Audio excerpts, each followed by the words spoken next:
Sandeep Warrier പോയതോടെ BJP രക്ഷപ്പെട്ടു എന്നാണ് BJP അണികൾ തന്നെ പറയുന്നത്. ഇപ്പോൾ വാര്യർ ചെന്ന് കയറിയിടം എന്താണ്, സ്നേഹത്തിന്റെ കടയാണെന്നൊക്കെ വാര്യർ ഇങ്ങനെ വലിയ രീതിയിൽ കൊട്ടിഘോഷിക്കുന്നുണ്ടെങ്കിൽ ഇപ്പോൾ വാര്യരുടെ അവസ്ഥ കയ്യാലപ്പുറത്തിരിക്കുന്ന തേങ്ങ പോലെയാണ്. അങ്ങോട്ട് പോകണോ ഇങ്ങോട്ട് പോകണോ എന്നറിയാത്ത അവസ്ഥയിലാണ്. കാരണം KPCC ജനറൽ സെക്രട്ടറി സ്ഥാനം കൊടുക്കാന്ന് പറഞ്ഞ് അങ്ങനെ വിളിച്ചുകൊണ്ട് പോയിട്ട് ഇപ്പോ ചോറ് വിളമ്പാം, ഇലയിട്ടിട്ട് ചോറ് ഇല്ല എന്നൊരവസ്ഥയിലാണ് ഇപ്പോൾ വാര്യരുടെ ഗതി. അതായത് ലീഗ് പോലും എതിർക്കുന്നു വാര്യർക്ക് ജനറൽ സെക്രട്ടറി സ്ഥാനം കൊടുക്കണ്ട എന്ന് പറഞ്ഞുകൊണ്ട്. ഇപ്പോൾ BJPയിലേക്ക് പ്രകാശ് ജാവ്ദേക്കറിന് പകരം UPയിൽ നിന്നൊരു പുതിയ ആൾ വരുന്നുണ്ട്. ആളെ പേരൊന്നും പറയുന്നില്ല. BJPയെ നയിക്കാനായി പുതിയ ആൾ വരുന്നുണ്ട്, BJP അടിമുടി മാറാൻ തുടങ്ങുന്നു എന്നൊക്കെ പറയുന്നു.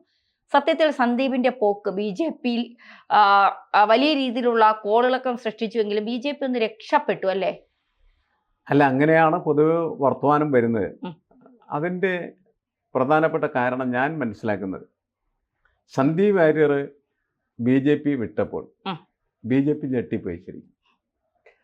അതിൻ്റെ കാരണം എന്താണെന്ന് വെച്ചാൽ, BJP ആദ്യമായിട്ടാണ് BJPക്ക് കേരളത്തിലെ അത്തരത്തിൽ ഒരു വക്താവ് പെട്ടെന്ന് മറുകണ്ഠം ചാടി കോൺഗ്രസ് ആകുന്ന ഒരു സാഹചര്യം ഉണ്ടായത്. നേരത്തെ വാസുവേട്ടനൊക്കെ പോയ കേസ് വേറെ ആയിരുന്നു, അത് വ്യത്യസ്തമായിട്ടുള്ള സംഭവങ്ങളായിരുന്നു. ഇതല്ല, ഇത് ക്ലീൻ BJP ചെയ്തുകൊണ്ടിരുന്ന അതേ പ്രവർത്തനം കോൺഗ്രസ് ചെയ്യുന്നു എന്ന് വരുന്ന രീതിയിലുള്ള ഒരു സംഭവമായിട്ട് മാറി. അത് BJPയുടെ കണ്ണു ഉറപ്പിച്ചു എന്നാണ് എനിക്ക് തോന്നുന്നത്. കാരണം കേരളത്തിൽ ഈ രീതിയിൽ BJP പ്രവർത്തനമായിട്ട് മുന്നോട്ട് പോയി കഴിഞ്ഞാൽ BJPക്ക് സാധ്യതകൾ വിരളമാണ് എന്ന് അവർ മനസ്സിലാക്കുകയാണ് ചെയ്യുന്നത്. ശരിയാണ്, തൃശ്ശൂർ സുരേഷ് ഗോപി ജയിച്ചു. പക്ഷെ അത് കഴിഞ്ഞ് പാലക്കാട് വന്ന സമയത്ത് എന്താ സംഭവിച്ചത്? പാലക്കാട് BJP തോറ്റു. അതായത് ഒരു മുന്നേറ്റം ഉണ്ടാക്കാനായിട്ട് കഴിഞ്ഞില്ല. അതിനേക്കാൾ വളരെ നല്ല മുന്നേറ്റമാണ് അപ്പുറത്ത് ചേലക്കരയിൽ ഉണ്ടാക്കാനായിട്ട് കഴിഞ്ഞത്. പാലക്കാട് പക്ഷേ മോശം. അതായത് BJP അധികാരത്തിൽ വന്ന 2 മുനിസിപ്പാലിറ്റികളാണ് പന്തളവും അതേപോലെ തന്നെ പാലക്കാട്. അതിൽ പന്തളത്ത് ഗോപി വരക്കുന്ന സ്ഥിതി അത് പോയി. പാലക്കാട്ടെ സ്ഥിതി എന്ന് പറഞ്ഞിട്ടുണ്ടെങ്കിൽ ഈ നിയമസഭാ തെരഞ്ഞെടുപ്പോടുകൂടി അത് വളരെ മോശമാണെന്ന് നാട്ടുകാരെ വിളിച്ച് അറിയിപ്പിച്ചു. ഇങ്ങനെ വന്ന സമയത്ത് മുന്നോട്ട് എങ്ങനെ പോകും? മുന്നോട്ട് പോകാനുള്ള വഴികളാണ് അടഞ്ഞു പോയിക്കൊണ്ടിരിക്കുന്നത്. ഉപതെരഞ്ഞെടുപ്പ് ഈ തദ്ദേശ സ്വയംഭരണ സ്ഥാപനങ്ങളിലൊക്കെയുള്ള തെരഞ്ഞെടുപ്പാണെന്ന് അവിടെ വളരെ രസകരമായിരുന്നു. CPMന്റെ 9 സീറ്റ് കയ്യിലിരുന്ന് പോയി. അതിന് പകരം അവർക്ക് 5 കിട്ടി. അതിൽ അവർ ആഹ്ലാദിച്ചിരിക്കുകയാണ്, 5 കിട്ടിയത്. കോൺഗ്രസിന് മാത്രമാണ് അതിൻ്റെ അകത്ത് മെച്ചം ഉണ്ടായത്. പക്ഷെ കോൺഗ്രസിൻ്റെ 5 സീറ്റ് അവരടിച്ചുകൊണ്ടുപോയി. ഞാൻ പറയുന്നത് ഇതിനൊരു സ്റ്റാൻഡേർഡൈസേഷൻ ഇല്ല.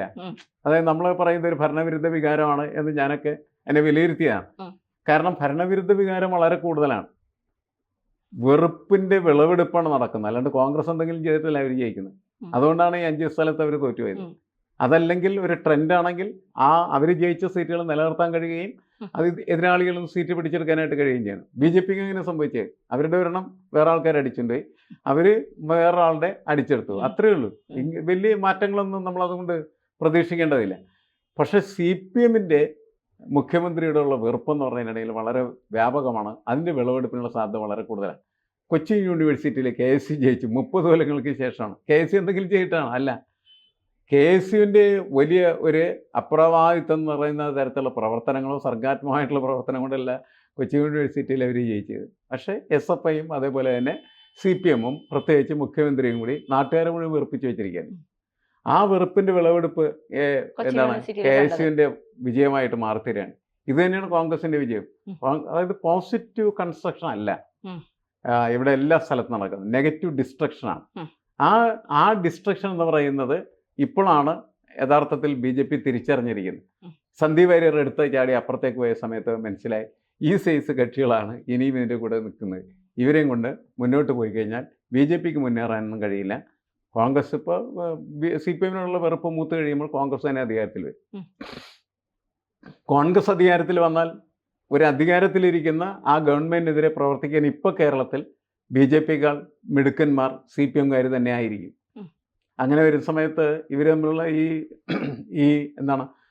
ഈ ദ്വന്ദ്ങ്ങൾ തമ്മിലുള്ള, അതായത് പൊളിറ്റിക്സിൻ്റെ ഭാഷയിൽ പറഞ്ഞാൽ അതൊരു ബൈപ്പോളാർ പൊളിറ്റിക്സാണ്, ഇരുധ്രുവ രാഷ്ട്രീയം. ഒന്നിലെ കോൺഗ്രസ് അല്ലെങ്കിൽ CPM എന്നോ. BJPക്ക് ഇതിൻ്റെ ഇടയ്ക്ക് ഇടിച്ചു കയറാനായിട്ട് പറ്റുന്നില്ല. ഇടയ്ക്ക് ഇടിച്ചു കയറും, ഇവർ രണ്ടുപേരും കൂടി ഇടിച്ച് ചോരൊപ്പിക്കും. അതാണ് പലപ്പോഴും സംഭവിക്കുന്നത്. അത് മനസ്സിലാക്കിയിട്ടാണ് അവർ തിരുത്താനായിട്ട് തീരുമാനിച്ചിരിക്കുന്നത്. ആ തിരുത്തൽ എങ്ങനെയായിരിക്കും എന്ന് നമുക്കറിയില്ല. അതായത് നേരത്തെ എടുത്ത സ്ട്രാറ്റജി എന്താണെന്ന് വെച്ചാൽ കോൺഗ്രസിൻ്റെ പല നേതാക്കന്മാരിനെ ഇങ്ങനെ അടുത്തെടുക്കുക എന്നുള്ളതായിരുന്നു. അങ്ങനെ അടുത്തെടുത്തത് കൊണ്ട് വലിയ മെച്ചമൊന്നുമില്ലെന്ന് ഈ അടുത്ത കാലം കൊണ്ട് അവർ തിരിച്ചറിഞ്ഞിരിക്കുന്നു എന്നാണ് ഞാൻ കരുതുന്നത്. കാരണം അടുത്തെടുത്തൊന്നും കേരളത്തിൽ ഉത്തരേന്ത്യയിലേതുപോലെ വിജയം നേടാൻ കഴിയില്ല. അതിന് കാരണമുണ്ട്. ഉത്തരേന്ത്യയിൽ നേതാവിൻ്റെ പിന്നാലെ വലിയ കുറേ ഉപഗ്രഹങ്ങളുണ്ടാവും. നേതാവ് പോയി കഴിഞ്ഞാൽ അതിൻ്റെ കൂടെ ഒരുപാട് ആളുകൾ പോകും. ഇവിടെ പത്മജ വേണുഗോപാൽ പോയി, തിരിഞ്ഞു നോക്കിയ സമയത്ത് ആരുമില്ല, പത്മജ മാത്രം. അനിൽ ആൻ്റണി പോയി, തിരിഞ്ഞു നോക്കിയപ്പോൾ ആരുമില്ല. അത് ബി ജെ പിക്ക് പഠിക്കാനായിട്ട് സന്ദീപ് വാര്യർ പോകേണ്ടി വന്നു. സന്ദീപ് വാര്യർ പോയി, അതിൻ്റെ പിന്നാലെ ബി ജെ പിക്കാരൻ ആരെങ്കിലും പോയാൽ ആരും പോയില്ല, സന്ദീപ് വാര്യർ പോയുള്ളൂ. ഇതാണ് കേരളത്തിലെ ഒരു രാഷ്ട്രീയ നേതാവ് ഒരു രാഷ്ട്രീയ പാർട്ടിയിൽ നിന്ന് മറ്റൊരു രാഷ്ട്രീയ പാർട്ടിയിലേക്ക് ചാടുമ്പോൾ സംഭവിക്കുന്നുള്ള തിരിച്ചറിവുണ്ട്. അപ്പോൾ നേട്ടം ഉണ്ടാക്കാനായിട്ട് കഴിയണമെങ്കിൽ, രാഷ്ട്രീയ മുന്നേറ്റം ഉണ്ടാക്കാനായിട്ട് കഴിയണമെങ്കിൽ കൃത്യമായിട്ട് അണികളെ വളർത്തിയെടുത്ത് വളരെ വ്യക്തമായിട്ടുള്ള പൊളിറ്റിക്കൽ ഇഷ്യൂസ്, ഒരുപാട് രാഷ്ട്രീയ പ്രശ്നങ്ങൾ കേരളത്തിൽ, ആ പ്രശ്നങ്ങളെ ഇടപെട്ട് അതിൻ്റെ ഭാഗമായിട്ട് പ്രവർത്തിച്ചാൽ മാത്രമേ മുന്നോട്ട് പോകാനായിട്ട് കഴിയൂ. പല സ്ഥലത്തും ബി ജെ പി ഇപ്പോൾ അത്തരം പ്രവർത്തനങ്ങളിലേക്ക് വന്നിട്ടുണ്ട്. കാരണം സി പി എമ്മിനെ ഭരിക്കുന്ന ഒരു ഘട്ടത്തിലിരിക്കുമ്പോൾ ജനങ്ങളുടെ പ്രശ്നങ്ങളെ ഏറ്റെടുക്കാൻ അവർക്ക് കഴിയുന്നില്ല എന്ന് മാത്രമല്ല, അവർ ജനവിരുദ്ധരായിക്കൊണ്ടിരിക്കുകയാണ്. അപ്പോൾ ഈ വിഷയം ഏറ്റെടുക്കാൻ ആരെങ്കിലും വേണം. കോൺഗ്രസ് ഉണ്ടെങ്കിൽ കോൺഗ്രസ് ഇപ്പോൾ വൈദ്യുതി ചാർജ് വർദ്ധിപ്പിച്ചു, അതിനെതിരെ ശക്തമായിട്ടുള്ള പ്രതിഷേധം നടത്തിയത് കോൺഗ്രസ് തന്നെയാണ്. ബി ജെ പി അവിടെ ഇവിടെയൊക്കെ ചില സ്ഥലത്ത് പന്തൊക്കെ കൊളുത്തി കാണിച്ചു എന്ന് മാത്രമേ ഉള്ളൂ. കാരണം വലിയ തരത്തിൽ സമരം നടത്താനായിട്ടുള്ള ഒരു സമരഭട സംഘം ബി ജെ പിക്ക് വളർത്തിയെടുക്കാനായിട്ട് കഴിഞ്ഞിട്ടില്ല. ഇപ്പോൾ ബി ജെ പിക്ക് മുന്നേറ്റം സൃഷ്ടിക്കാനായിട്ട് കഴിയണമെങ്കിൽ അങ്ങനെയുള്ള വലിയൊരു ആൾക്കൂട്ടത്തെ സൃഷ്ടിക്കേണ്ടത് ആവശ്യമാണ്, അല്ലെങ്കിൽ അണികളെ സൃഷ്ടിക്കേണ്ട ആവശ്യമാണ് എന്നവർ തിരിച്ചറിയുന്നുണ്ട്. ഈ പുതിയ പ്രഭാരി, യു പിയിൽ നിന്ന് വരുന്ന പ്രഭാരി ആ രീതിയിലായിരിക്കും പ്രവർത്തിക്കാൻ സാധ്യത എന്നാണ് എല്ലാവരും പറയുന്നത്. കാരണം എന്താ വെച്ചാൽ ഇത് മനസ്സിലാക്കിയിട്ടാണ് അദ്ദേഹത്തെ ഇങ്ങോട്ട് വിടുന്നത്. അപ്പോൾ ജനങ്ങളെ കേന്ദ്രീകരിച്ച്, ജനങ്ങളെ പ്രശ്നങ്ങളെ കേന്ദ്രീകരിച്ച് പ്രവർത്തിക്കാൻ പറ്റുന്ന രീതിയിലേക്ക് ബി ജെ പിയെ പാകപ്പെടുത്തിയെടുക്കുക. അങ്ങനെ പാകപ്പെടുത്തിയെടുക്കേണ്ടതാണ് എന്ന് ബി ജെ പിയെ പഠിപ്പിച്ച ഒരു മഹാനാണ് ആര്? സന്ദീപ് വാര്യർ. സന്ദീപ് വാര്യർ ചാടിയില്ലെങ്കിൽ ഈ രീതിയിലേക്ക്, ഈ അന്വേഷണത്തിലേക്ക് ബി ജെ പി പോകാനായിട്ടുള്ള സാധ്യത കുറവായിരുന്നു. ഒരു കണക്കിൽ നോക്കിയാൽ സന്ദീപ് പാർട്ടിയെ രക്ഷിച്ചു അല്ല എന്ന് ബി ജെ പിക്കാർ വിശ്വസിക്കുന്നു. കാരണം ബി ജെ പിക്ക് ഇങ്ങനത്തെ ഒരു കൺസ്ട്രക്റ്റീവായിട്ടുള്ള ഒരു വാക്കിംഗ് പ്രോസസ്സ് അപ്പുറത്ത് കൊണ്ടുവരാനായിട്ട് കഴിയുകയാണെങ്കിൽ തീർച്ചയായിട്ടും ഇത് അവരുടെ കണ്ണുറപ്പിച്ചൊരു സംഭവമായി മാറാം. സന്ദീപ് വാര്യരുടെ സ്ഥിതി അത്ര ഗുണകരമല്ല. കാരണം എന്ന് വെച്ചാൽ അത് നേരത്തെ നമ്മൾ ഒരിക്കൽ ചെയ്ത വീഡിയോയിൽ പറഞ്ഞിട്ടുള്ളതാണ്. ഇപ്പോൾ ഈ കോൺഗ്രസ്സിൽ അദ്ദേഹത്തിന് ജനറൽ സെക്രട്ടറി സ്ഥാനം കൊടുക്കാൻ പോകുമ്പോൾ അതിനെ എതിർക്കുന്നത് മുസ്ലിം ലീഗാണ്. മുസ്ലിം ലീഗിന് കാര്യം കോൺഗ്രസ്സിൽ ഇടപെടേണ്ട പല കാര്യമുണ്ട്. ഇവിടെ കോൺഗ്രസ്സിലേക്ക് അവർ ഇടപെടുമ്പോൾ സംഭവിക്കുന്ന ഒരു വലിയ ദുരന്തമുണ്ട്. കോൺഗ്രസ്സിനാണ് ആ ദുരന്ത ഭാരം ഏറ്റേണ്ടി വരുന്നത്. കാരണം എന്ന് വെച്ചാൽ നേരത്തെ കോൺഗ്രസ് ജയിക്കാനായിട്ട് പോയ ഒരു ഘട്ടത്തിലാണ് മുസ്ലിം ലീഗിൻ്റെ 5ാം മന്ത്രിവാദം ഉയർന്നു വന്നത്. അല്ലേ? മുസ്ലിം ലീഗിന് അഞ്ചാമതൊരു മന്ത്രി കൊടുക്കണമെന്ന് പറഞ്ഞ് വാങ്ങി. അപ്പോൾ പൊതുവെ ഉയർന്നു വന്നൊരു വികാരം എന്താണ്? കോൺഗ്രസിനെ ജയിപ്പിച്ചാൽ മുസ്ലിം ലീഗിനെ ജയിപ്പിക്കുന്നതിന് തുല്യമായിട്ട്. ഈ മുസ്ലിം ലീഗിൻ്റെ 5ാം മന്ത്രിവാദം എന്ന് പറയുന്നത് വിനയായി തീർന്ന കോൺഗ്രസിനാണ്. കോൺഗ്രസിൻ്റെ ഒരു ഘട്ടത്തിലെ അധികാരമോഹം തകർത്തത് മുസ്ലിം ലീഗിൻ്റെ 5ാം മന്ത്രിവാദമായിരുന്നു. കാരണം ഇതിൻ്റെ ഒരു രാഷ്ട്രീയ മുദ്രാവാക്യമായിട്ട് ഉയർന്നു വന്നതാണ്. കോൺഗ്രസിനെ ജയിപ്പിച്ചാൽ അല്ലെങ്കിൽ യു ഡി എഫിനെ ജയിപ്പിച്ചാൽ മുസ്ലിം ലീഗിനെ ജയിപ്പിക്കുന്നത് തുല്യമായിത്തീരും. മുസ്ലിം ലീഗും യു ഡി എഫും കൂടി ജയിച്ചു വരികയാണെങ്കിൽ, അല്ലെങ്കിൽ കോൺഗ്രസും കൂടി ജയിച്ചു വരികയാണെന്ന് വെച്ചാൽ കേരളം ഭരിക്കുന്നത് മുസ്ലിം ലീഗായിരിക്കും. കാരണം മുസ്ലിം ലീഗിന് അത്രമാത്രം കീഴടങ്ങിയാണ് കോൺഗ്രസ് നേതൃത്വം പ്രവർത്തിക്കുന്നത് എന്ന് പറയുന്ന ഒരാരോപണം ശക്തമാണ്. മുനമ്പം വിഷയത്തിൽ പോലും വളരെ പ്രസക്തമാണ്. കാരണം എന്താ വെച്ചാൽ വി ഡി സതീശൻ എന്ന് പറഞ്ഞ പ്രതിപക്ഷ നേതാവ് പറഞ്ഞു, മുനമ്പം എന്ന് പറഞ്ഞ് ആ പ്രദേശത്തെ ഭൂമി എന്ന് പറഞ്ഞാൽ വഖഫിൻ്റെ അല്ല എന്ന് അദ്ദേഹം ശക്തമായിട്ട് പറഞ്ഞു. ഒരു അരമണിക്കൂറിനുള്ളിലാണ് ആദ്യം തന്നെ മുസ്ലിം ലീഗിൻ്റെ മുൻ മന്ത്രി മുനീർ പറഞ്ഞു സതീശൻ പറയുന്നത് തെറ്റാണ്.